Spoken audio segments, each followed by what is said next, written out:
Le contentieux fiscal des démembrements de propriété et des montages immobiliers qui font intervenir à la fois les dirigeants d'entreprises et leurs sociétés, souvent leurs sociétés professionnelles ou leurs sociétés de management, est un des pires contentieux qui soient en matière fiscale de ces dernières années. En tout cas, en volume de contentieux, c'est extrêmement important et ça nécessite effectivement d'examiner à la fois quel est le bon montage applicable à la bonne situation et quels sont les points d'attention qu'il faut se fixer par rapport à ça.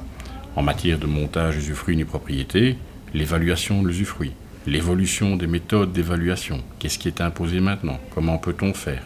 En matière de travaux qui sont faits dans les immeubles, qui doit prendre quoi en charge, que se passe-t-il et quelles sont les conséquences lorsque la société paye des choses que le propriétaire aurait dû payer. Y a-t-il là risque de taxation ou non? Si oui, sur quelle base? Alors, en matière de droit de superficie et de bail amphithéotique, que se passe-t-il effectivement en matière en cours de route?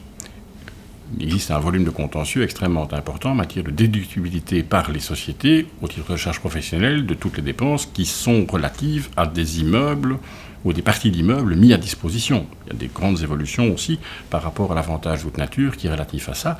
Et surtout, et c'est une des principales nouveautés récentes de ce type de situation, il existe maintenant un contentieux fiscal qui se développe de plus en plus relativement à la reconstitution de la pleine propriété lorsque ces montages se terminent. Or, sachant que ces montages, il y a toujours de la demande pour en faire, mais il y en a énormément qui sont en passe de se terminer, eh bien, il est plus que jamais important d'être tenu au courant de la dernière actualité, des dernières actualités et des dernières évolutions là-dedans. Et c'est ce que je me propose de faire avec vous, si en tout cas vous y voyez un intérêt.